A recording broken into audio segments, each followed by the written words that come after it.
Has your English improved this year? Let's find out. This year I've released a whole range of videos on grammar and vocabulary topics, and I'm going to test you on your knowledge of them. In this test, if you started the year at an A1 or A2 level and you get 5 correct, that's a good score. B1 or B2 level, then 9 would be a good score. And if you started this year at a C1 or C2 level, then 13 would be a good score. There are 15 questions in total. Let's begin with the topic of prepositions. I released a video on 70 advanced preposition rules, and this question is going to cover one of them. She wrote her name, blank, a pen. Do we fill the blank with by, with, or as?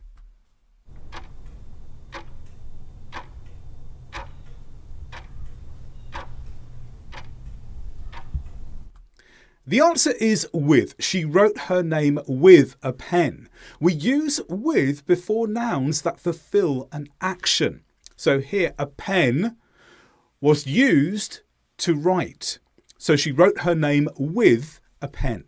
If you didn't get this question right, or you weren't sure why the answer was with, try watching the whole video on prepositions. There's a link in the description box below this video now that you can click on to go there straight away. Here's question 2, and question 2 is based on a video I released on 85 modal verb rules. Here's the question. Fill the gap. I'm sad we're not going to London next year. We, gap, see Big Ben. Should we fill the gap with might be able to, must have been able to, or may have been able to?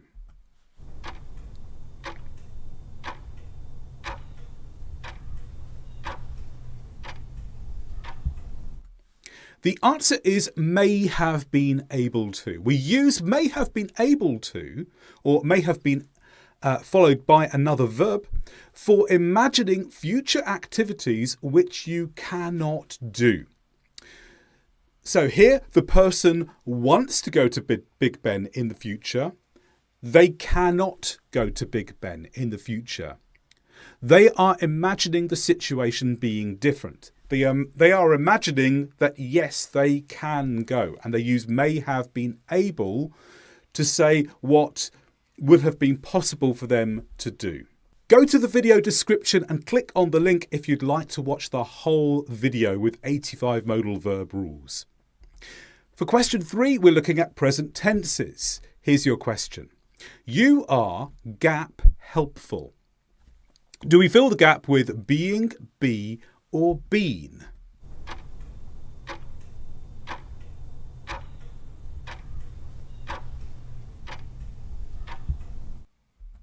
Here, the answer is being.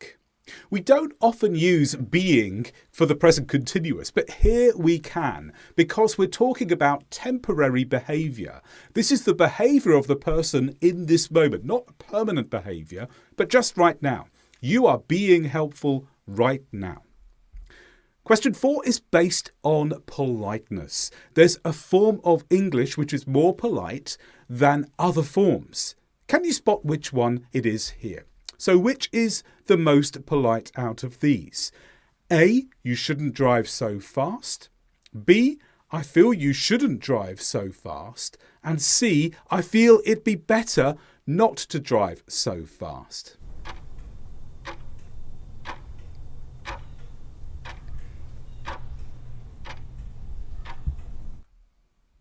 This one is C.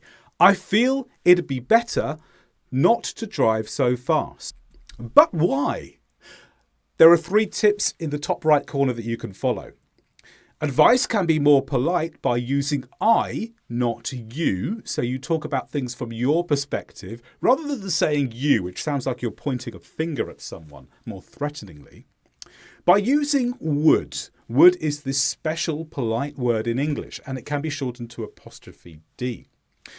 And by being as positive as possible. So here I've got the word better into my answer. It's a positive word and it simply makes it sound nicer. So this makes C more polite than B or A. And again, you can watch this video by clicking the link in the description. Number 5 is based on the past tenses. Can you guess which word fills the gap here? We stayed in a hotel on Saturday. We, gap, leave the next day, but we had to stay due to a storm. Would you fill the gap with A, would, B, were going to, or C, didn't?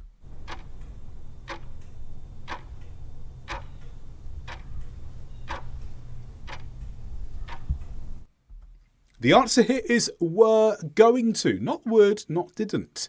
And that's because was or were going to can introduce a plan in the past that did not eventually happen. So before they left the next day, they made this plan. They had a plan to leave, but it didn't happen because of the storm. And was or were going to is the best phrase to use when you want to describe that situation about a past story. 6, we're looking at vocabulary. At the beginning of this year, I released a video about idioms which were to do with ambitions. And this question's going to cover one of them. So question 6, I wanted to visit family for New Year, but my hopes were something when my car broke down. Is it A, dashed, B, halted, or C, damaged?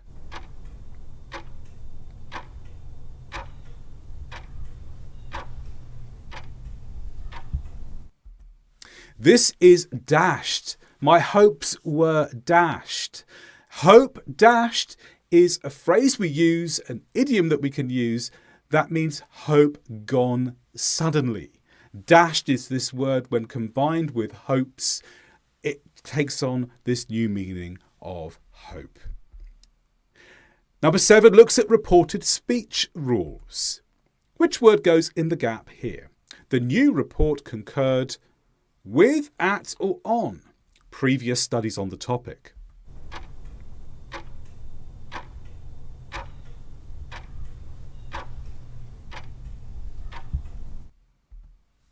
With is the answer here. The new report concurred with previous studies on the topic because that is the word that follows concurred when you're reporting. And there are some reporting verbs that go with a special preposition afterwards. Apologised normally goes with for, potentially could go with to.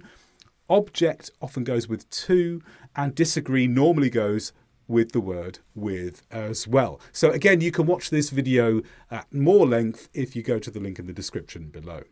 Number 8 is coming in a moment, but how are you doing so far?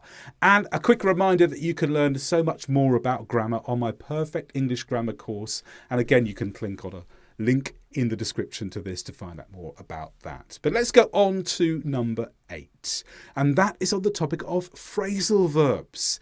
I released this video on C2 English phrasal verbs earlier this year that looked at some real complexities there are to do with particular phrasal verbs. So if you watch that video, you may know the answer. Otherwise, do you know the answer anyway? Too many late nights have something me. I'm tired. Can we fill the gap with caught up, caught, or caught up with?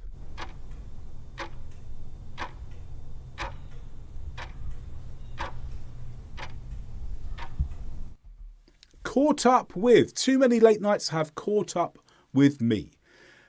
Caught up with me means that a number of decisions which are bad for me have finally had an effect. So this person should have gone to bed earlier, but one night they went to bed too late, and the next night they went to bed too late. The next night they also went to bed too late, and they did it too many times, and eventually they got very, very tired. Their bad choices caught up with them. So caught up with me, caught up with you, caught up with them, caught up with me could all be used in this way. Number 9 is on articles. A duck swam in the pond. It was, is it a grey duck, the grey duck, or just grey duck on its own?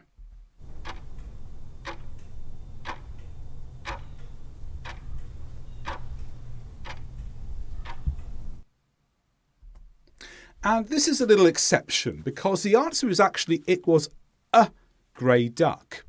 Now, normally we use the for the second mention of a noun. We'd already mentioned the duck once. Normally the second time we'll use the. But we don't after it is and it was for the second mention. Here we're just adding extra descriptive information onto the first noun. And we stick with a unless we have a specific reason to use the instead, or no article if the noun fits the rules for no articles, such as being uncountable. And talking of uncountable nouns, that's the topic of our next question. So question 10, fill the gap here. Is it a help is, two helps are, or help is available if you want it?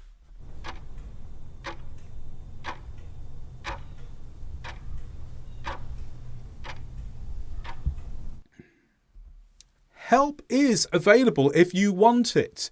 Now, help represents an activity. It comes from the verb help, but it can also be used as a noun. Because it's an activity, we make it uncountable. Many nouns, not all of them, but many nouns are uncountable when they represent activities. 11 covers rules for must. Which phrase fills the gap here? We had to not take a heavy bag with us. We had not to take a heavy bag with us, or had to must take a heavy bag with us. So this video covered must. It also covered had to and have to, but can you guess the right answer here?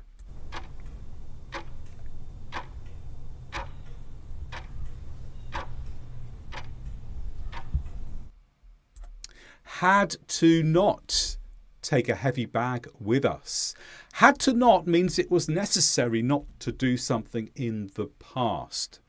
Now, if you said had not to, we had not to take a heavy bag with us, that has been used in English, but it's quite rarely used nowadays. It's no longer considered standard English. So if you're reading old-fashioned English, you may see that in there, but people don't really use that anymore. And I explain that in the video on must, which you can also watch if you click on the link in the description.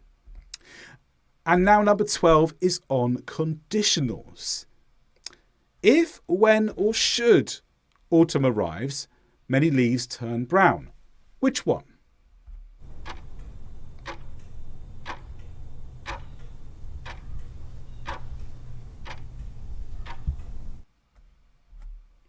The answer is when. We use when for things that will definitely happen and will always lead to the same consequence. So autumn will definitely come every year, and the leaves will definitely turn brown when autumn comes. So we use when, not if here, because of the certainty that the activity will happen. Next, it's adverbs. Number 13. Do you like Instagram? I don't know. I don't use A, enough, B, enough it, or C, it enough.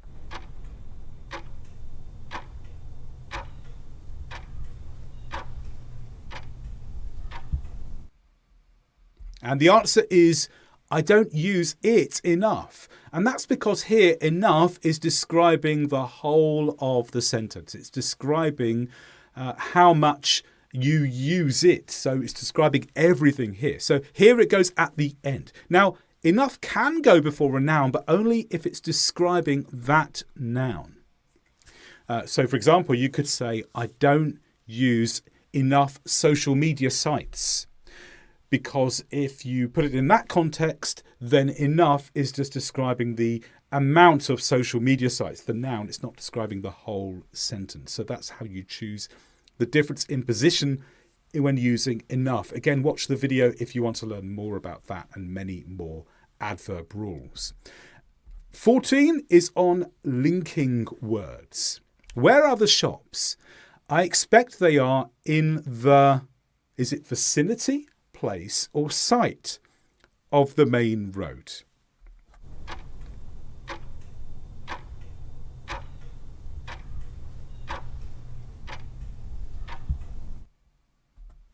Vicinity. In the vicinity of is a common phrase to show something is near to another place. We wouldn't use in the sight of for this particular context. There are some times where you would, but not here.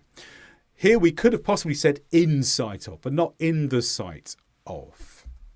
And 15 is the passive voice. Change this sentence to the passive. My uncle cooked a meal on Sunday. Here you've got two choices. A meal was cooked by my uncle on Sunday. A meal on Sunday was cooked by my uncle. Which one?